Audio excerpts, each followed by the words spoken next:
My name's Graham Nichols. And I'm Mark Bentham. And I'm Katie Holloway. You are listening to Ordinary. Everyone's forgetting their name this afternoon, whatever day it is. I didn't forget my name. It just felt like you had a massive pause. You forgot what to do. We have a 2-week holiday. Graham forgot what to do. It's all over the place. We're here. We know who we are. We know what we're doing. I didn't forget. I just felt rebellious. That's different. Oh, okay. Yeah, that's not one of the 10 Commandments, is it? Do not rebel. Thou shalt not rebel. No, I think generally ideas are encouraged. Yeah. How have you found it? We're on the last commandment. Have you enjoyed discussing the 10 Commandments? Has anything new come to light for you? You're bored of it now? Glad to be moving on to something else? No, I've really enjoyed it in a funny sort of way, but really not enjoyed it in another way. Care to elaborate? Yeah, I think I've really enjoyed just chatting about them and thinking about the broad applications and the genius of them. I think I haven't enjoyed it because it's quite penetrating and challenging to really think through the implications. It's very easy to sit or stand here and pontificate about all the applications and so forth. But it's a heart battle every day to put to death the various sins that I can commit related to these commandments. So yeah, I think, but it's been good. It's been good to talk through them. Yeah. Indeed. Good answer. That's all Mark wants to say. Just indeed. I mean, it's a good answer. No, I think that's a fair response, isn't it? I think it's been helpful, refreshing, thoughtful to think a little bit more deeply about them. Yeah. How have you found it, Katie? Yeah, good. I mean, I couldn't remember what the final one was when Stuart asked me what we were recording on. I said, the last commandment, and then I couldn't think what it was. So, and I have now remembered. But it's been interesting how much we gloss over the 10 Commandments, I think. I don't really think about them, but actually the principles of the 10 kind of spill out. They basically cover everything, like even Jesus' teaching, even as if that was an accident. You know, it does kind of cover it all. Like if you keep the 10 Commandments but properly keep them, you're there, aren't you? But we can't do it, but Jesus could. Yeah, I think that's the balance to keep all the time, which is not always kept perfectly, between the fact that ultimately the law exposes our sin, so we need Jesus, and the fact that Jesus perfectly keeps the commandments, and that because we want to follow Jesus, we want to do what Jesus does, which is obey his Father's heart. So, and keeping those three things in balance, I'm sure we don't always every time. Sometimes you kind of become a bit too legalistic, or you become a bit too blasé about them because you say, well, Jesus fulfilled them, it's fine. Yeah. And I think it's like every command in the Bible in a way that it exposes your sin and your failure, but also spurs you on to seek to please God. Yeah. You're right. So, with that in mind, Very profound banter this week. Yeah. Well, there was no fun news stories, and I'm going to share. My stick insects are growing a bit. You interested in that? No, nobody is. No. Oh yeah, did manage to palm some off onto one of Graham's family members though. So I know. We're there. Let's delve into it then. The 10th commandment is, I'm going to read it actually because it's longer than you'd expect. It says, Exodus 20:17, you shall not covet your neighbour's house. You shall not covet your neighbour's wife, or his male or female servant, his ox or donkey, or anything that belongs to your neighbour. So that's how we finish it off. Can we do a couple of definitions before we delve into chatting about it? So firstly, maybe Mark, what does covet mean? Desire, want, yearn for that which is not yours in a way that is sinful. Great, very succinct. And you could do the second one as well because that was so succinct. And what is meant by neighbour? Like, is it just your next door neighbour, or is it broader than that? I think it's broader than that. I think it's those who live around you, who I mean, yeah, I think it's that broader, wider context. I mean, for the Israelite would have been the next door, your fellow Israelite. But I think it is those who are literally next door to you and who you live in relationship with, but also that wider context around us. Yeah. I think for all the commandments, you've got to remember that they didn't really have relationships that were sort of all over the world. Yeah. And, the people they interacted with were their neighbours. Transportation, communication was pretty localized. Yeah. So neighbour really did mean your community. Which is interesting in the light of our world now, isn't it? Because actually, probably what fuels covetousness is social media. Yeah. Probably more than a lot more than anything. And they're not my immediate neighbour, and often I have absolutely no relationship in whatever way possible, and yet that's what fuels that desire. Striking, isn't it? Mm. Yeah, maybe we can delve into that in a little bit.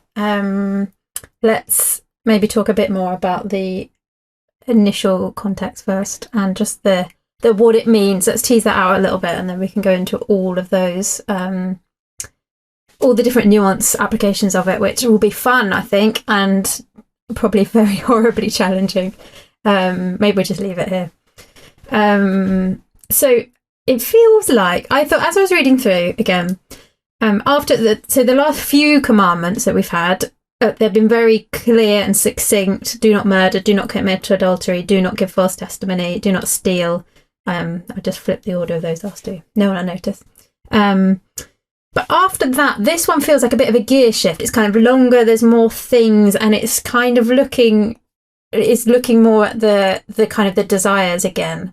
So why is there that kind of shift as we end, do you think, Graham? Like, why is this included in the 10 Commandments compared with not murdering somebody? Suddenly to covet, it feels like in a different realm almost. Yeah, I think it works on lots of levels. I think it's almost a summary of the heart of the commandments in terms of God and our neighbour, because when we covet, we are not content with what God has given us, and we in the end seek to harm our neighbour by getting something from them, obtaining something from them that's not ours, or not ours by right. So we kind of violate God and the worship of God, the one true God, as we covet, and we actually violate our neighbours by it. So I think it works as at a summary level. I think it works as a kind of an underlining principle that in a way all the commandments have been about the heart as well as the action. But coveting specifically addresses the heart. It may flow out to actions that we go ahead and steal or lie about something in order to obtain something, but it starts with the heart. Gets to the essence of sin. So I think it's a brilliant ending, if I might say so. So although it is a slight shift, I think it is a kind of wraparound to the whole 10 Commandments. Yeah. Is it harking back to the first? Oh, sorry, Mark. Yeah. No, I was just. I think as well. If you think about it, covetousness. It's a long, hard word to keep saying, isn't it? Actually sits behind all the others: murder, adultery. Yeah. In other words, it starts there. Why does someone murder? In the end, probably because they're coveting. There's something that person has not given them or responded in a certain way. Same with adultery. Same with false testimony. It's that desire that everything else starts with. So as Graham said, there's a summary to it because it is that fundamental desire at the heart of most sin, all sin. Yeah. I was wondering if it harks back to the first couple of commandments about not having any gods and not having idols. Is it, Mark, is coveting different from idolatry, or is it just a facet of it? Like, can we covet something without idolizing it? Well, Paul says, Colossians 3:15, it is idolatry. So I take it is. So when Paul's given the list, he says, whatever belongs to your earthly nature, sexual immorality, impurity, lust, evil desires, the covet, greed, which is idolatry. So in the sense of the desire has become something that is so big that it's replacing God. Therefore, it becomes an idol that we desire, worship, adore more than we seek God, love God. And plus, of course, there's a sense of it's breaking that fundamental, because it's saying that I want that more than I want God, and that thing can give me something that God can't give me. And so at the heart of it is there's this discontentment, a dissatisfaction that God has not satisfied my desires in the way in which I believe he should, which is why therefore it then kind of morphs out into the idolatry, etc. Yeah. Is it possible that the things that we covet are revealing our idols as well? Like, I was trying to think about this. Like, if I'm coveting something particular, is it that I'm idolizing that particular thing, or is it that I'm idolizing some kind of lifestyle or level of wealth or something? What do you think, Graham? Yeah, I think it does work at all those levels. I think it does sometimes reveal our idols. Like Mark said, in a sense, it always does reveal an idol to some degree. It reveals our, I'm not just repeating what Mark said, really. It reveals our discontentment as well. So it's more than just idolatry. It's the kind of what flows from it in terms of our discontentment with what we've got, what God has given us. I think it reveals our selfishness. I think it reveals the idol of self always, because it puts ourselves at the center of our universe and says, what I want is the determining factor for what I should have or for happiness. So it's placing ourselves as the ultimate idol. And then what might flow out was idol. So yeah, I think it does all those things, which is why it's such a really penetrating, probably more than all the others, commandment, which wraps them all up in such a brilliant way. There isn't apparently, just a little fun fact, there isn't apparently any law code around at the time, and not around now, that actually deals with coveting, interestingly. So if you think about English law, there isn't a law of coveting or against coveting, and there wasn't then. So it was quite unique. So although there were laws sometimes about theft and murder particularly, and maybe some moral codes about marriage, actually about coveting, none. So it's part of the testimony of the authenticity of the Bible. It's a unique thing to address the heart like that. It would be quite hard to enforce a law like that, wouldn't it? You'd be going down the realms of thought crime. Yeah. And obviously in the way it worked out in Israel, there wasn't the punishment for that. But interestingly, when Achan sins, so Achan nicks the gold bars, doesn't he, from Jericho? And he says, when he's explaining to Joshua, when he's been exposed, he says, I coveted these and then took them. So there was often punishment for the outworking of coveting. And he really helpfully exposes this was the process. I coveted, so I took. And he gets punished for the taking. So yeah, it's probably worth just thinking. Not all desire is wrong. Because it can sound like what we're saying is something that I desire. Does that make it immediately into something that I worship and into an idol? Is it wrong, for example? The guitar on the back wall there, that I look at that and desire to have one in the same way and think, actually, that'd be really nice. Is that coveting? No. Is it, even if I went and said, actually, I really want one, I'm going to save up and buy one, and I've really set my mind to do it, that's not coveting. I think where coveting is when I desire it to the degree that I'm prepared to go to any lengths that break the law, still, like Achan, that then becomes where it morphs into that sinful, when it becomes so controlling and gripped. Because you even think about sexual desire. Is it wrong for a single bloke to want to have a sexual relationship with a single woman who he desires? No, not if it's done within the context of, I wish to get married to them because that is the right relationship. If he just desires to have sex with that woman and move on, then that's a different. So God gives us desires, and desires in and of themselves are not sinful per se. It's where that morphs into an over desire that becomes so controlling and gripping that it consumes, that actually it leads to, as it did with Achan, a really good example, to sin of the taking, of the breaking, of the desiring in that way.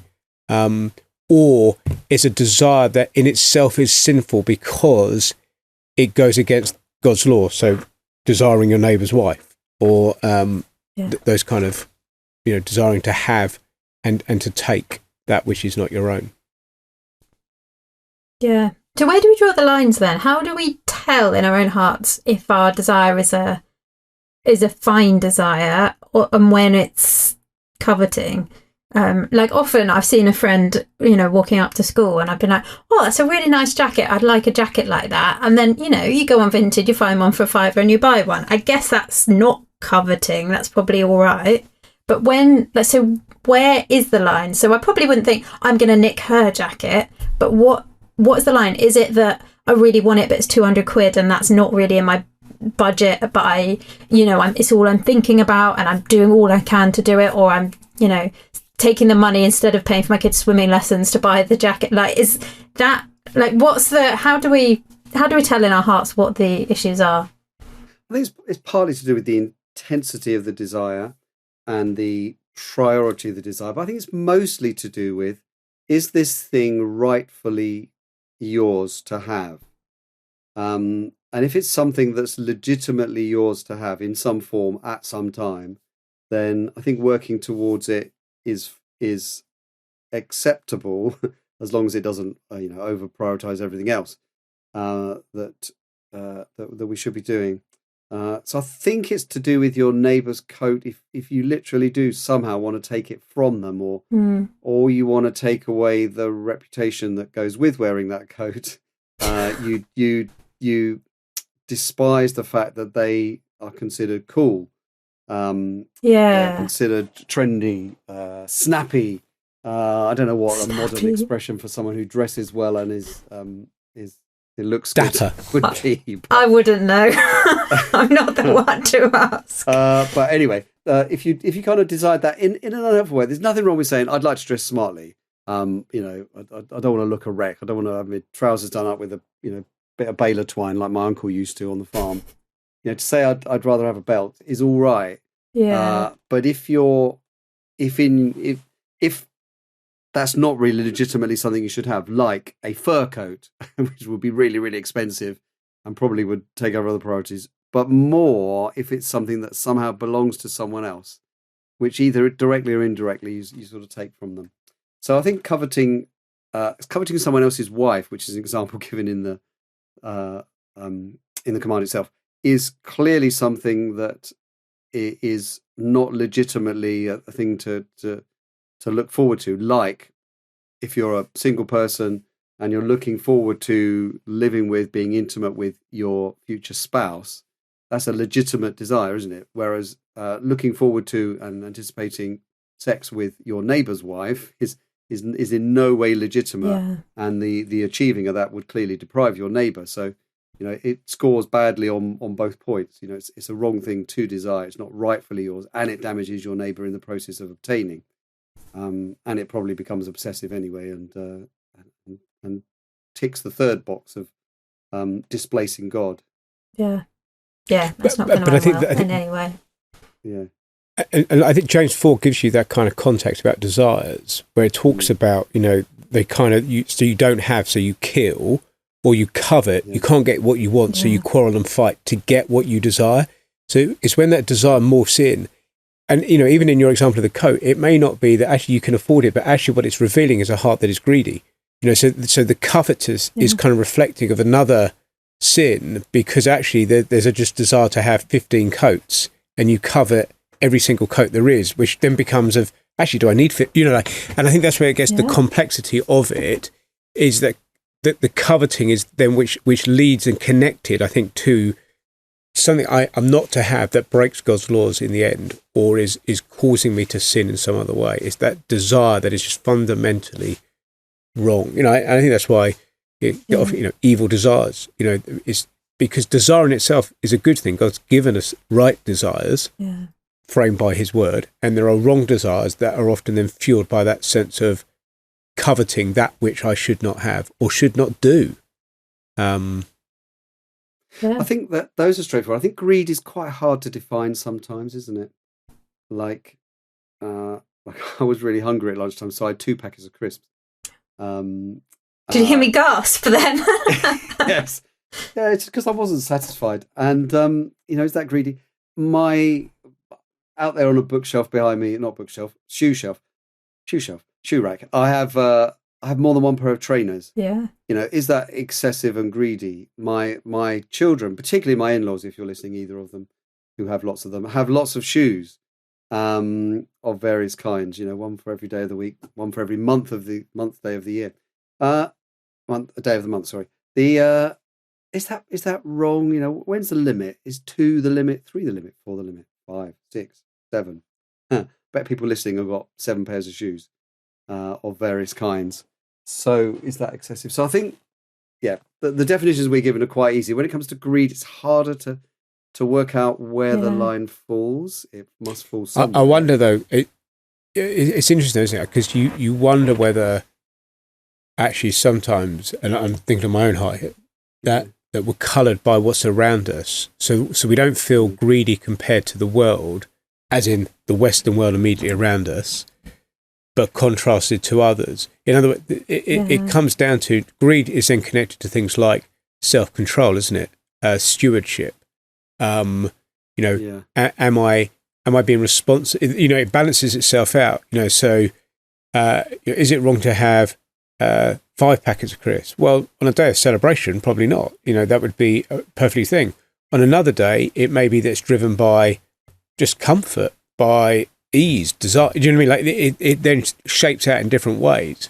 And I think that's where it becomes complex. These desires get fueled that are kind of fueling so many other things that are going on within us that actually we don't often slow down to really think about what's going on in our hearts or why I'm doing it. Why do I have multiple items of clothing? Is it because I need them, or is it because actually I just get bored with what I have? They're perfectly fine, but I just want to be different. I want to be keep up, or I want that's it, isn't it? And then how does that connect with what am I doing with how I'm using my money? Am I being generous? Am I being a good steward? It's all of those factors that then become they are hard. And I think particularly living in the West, these things are even harder, because I think sometimes we subtly get drawn into what the West tells me, what the culture tells me is good and acceptable, rather than actually thinking about this before the Lord. Yeah. I was reading Luke 12 this morning, and I hadn't noticed before, but I suddenly noticed this morning the link that Jesus makes between coveting and anxiety, because you've got the man, I think in the ESV it uses the word coveting, this farmer who builds those big barns for all his stuff, and I'm sure the word coveting was used, but I checked, it's not in the NIV, which I've got here. He's so anxious to store all his stuff, but then he dies. And then the very next passage is Jesus talking about anxiety and the ravens being fed and the flowers of the field. I hadn't noticed before the connection, but I think that it must be true that the more we covet, the more anxious we are, because we either have stuff and we're desperate to keep it, or we just want stuff, even if it's a legitimate thing, but you are just coveting it more than you ought to, so it becomes a covet rather than a desire. We kind of have that, what if I don't get it? What if, it's all those what if questions. Just thought that, I hadn't really thought about the link before. That is a really good link. You are correct, by the way. ESV does have covet. Great. Take care and be on your guard against covetousness, and then it goes into the parable of the rich fool. And NIV uses the word greed where they use the word covetousness. Yeah. Which is the same in that Colossians 3:15. It's the 3:5. It's the greed word becomes covetousness in the ESV. Wow. Extra spiritual version wins the day. Yeah, but it's interesting how the NIV links coveting with greed. So the that fundamentally behind that idea is the need for more. which is what drives it, isn't it? Which then connects with the anxiety and the fear, which I think is then driven, as I was saying about the West, but about social media. And what it does. And I sense out my own heart, if I'm looking at X, formerly Twitter, and it may not be stuff, but it may be reputational. You want to be known as this, and it gets fueled by what you perceive as being honoured and valued, as a preacher or a conference speaker or an author or whatever. And you sense it, that within your own heart desires, these things fuel up. They kind of reveal something that we want and desire, our own honour, my own honour, glory, fame, other than the Lord's. Do you think this is a harder commandment to keep today than it was when this was written, however many thousands of years ago? Because there just is more stuff to cover? Or is it just that the human heart is always the same and we would have... Because Mr. Joe Israelite would have just had, as you said, that community around him, and everybody has a similar type of house, and somebody has more oxes than somebody else, but it's not, you all got oxes, nobody's got a Ferrari.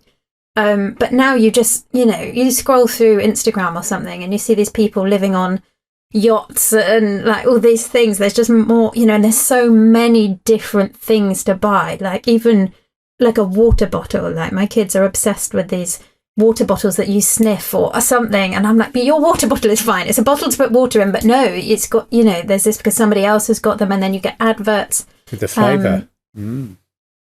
Yeah, so is it harder now? Nah, yes, no. So. No. Graham says no. Suck it up, Katie. Yeah, well, it's always a bit dangerous to think you're unique in your particular generation. I think we can speak to all the things that you just said, which is there are lots of temptations around. I suppose you kind of calibrate against the temptations that are around you. So I don't know whether it's hard or there's more.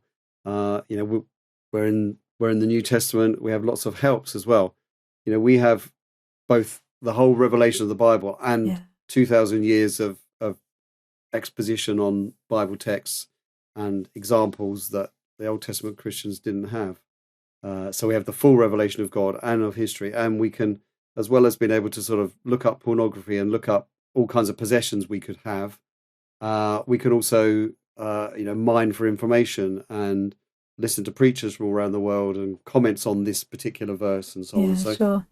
We have lots of benefits over previous generations, as well as maybe the temptations in proportion.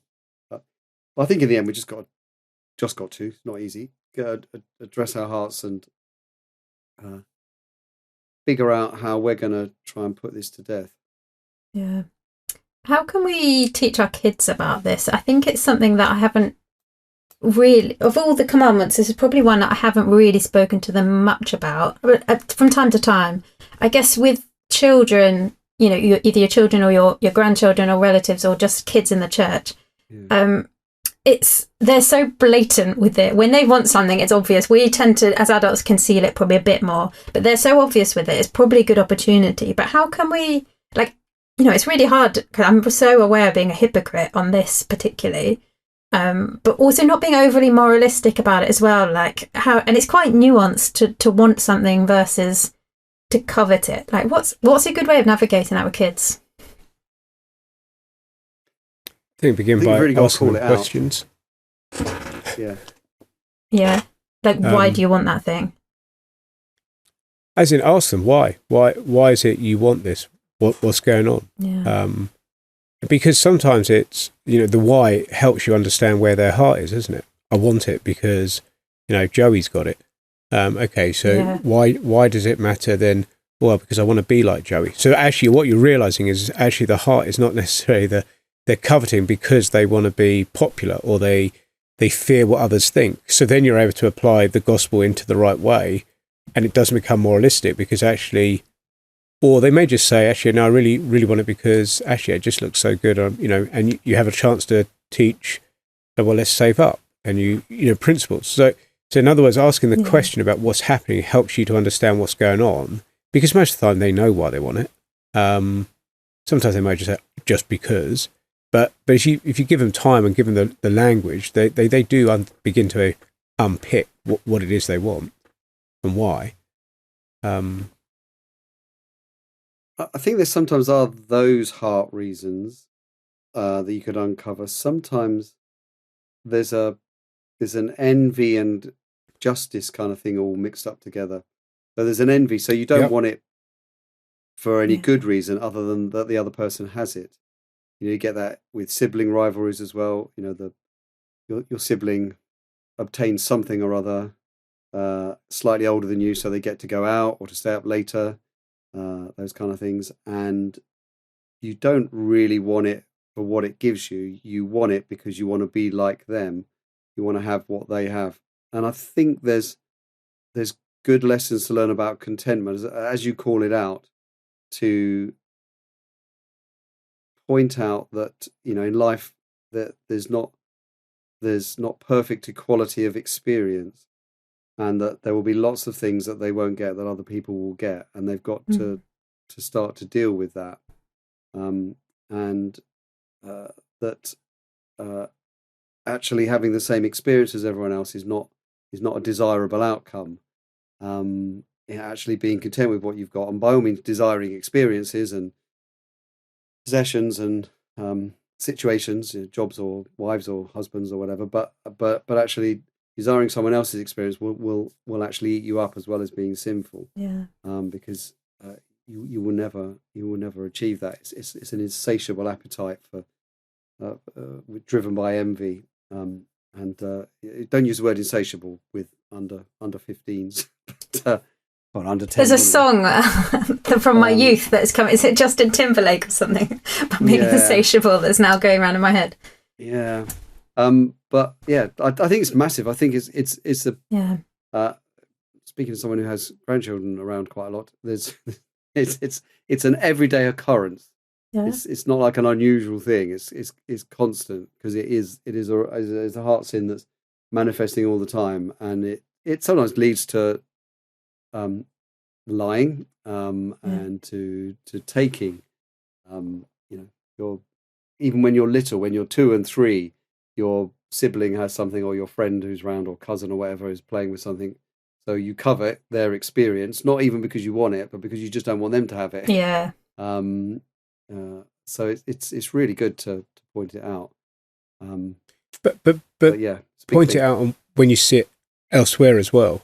Point it out when you see it. Talk about what's going on in films, or when you're watching something on the telly. But also, I think, talk about your own struggles, like in an appropriate way. Actually, there's sometimes when I really, really want that coat because X has it, or I really, really want this because I think, I think just talking to our kids about how we struggle with these things, that sometimes I find it that I want more than what, and I need to learn how to trust that God has given me all that I need and be content with it. I think having those kind of conversations, alongside just talking about our child's hearts, talk about our own hearts, about how we struggle and how we need Jesus to help us and forgive us in those moments, and how the cross does forgive me. Jesus died because I'm covet. Great.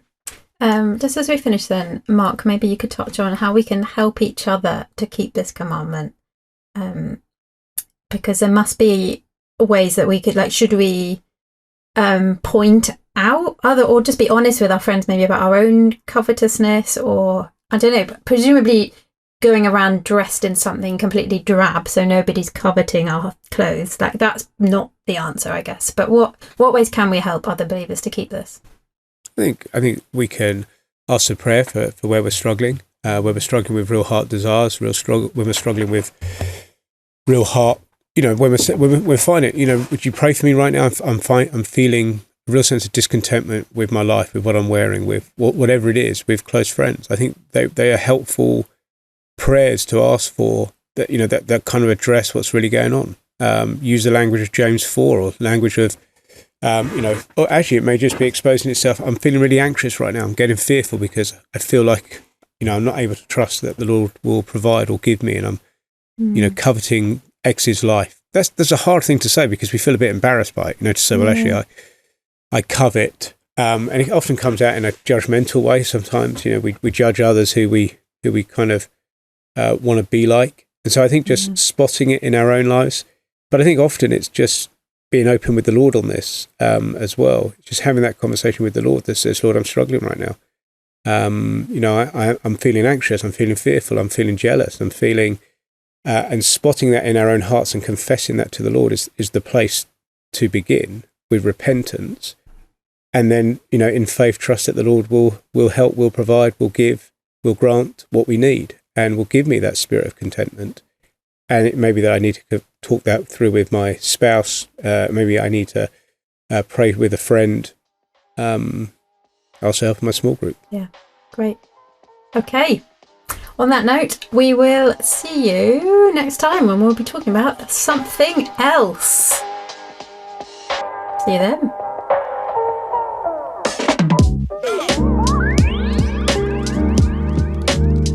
You've been listening to Ordinary, the podcast seeking to help ordinary Christians live for Christ in everyday life.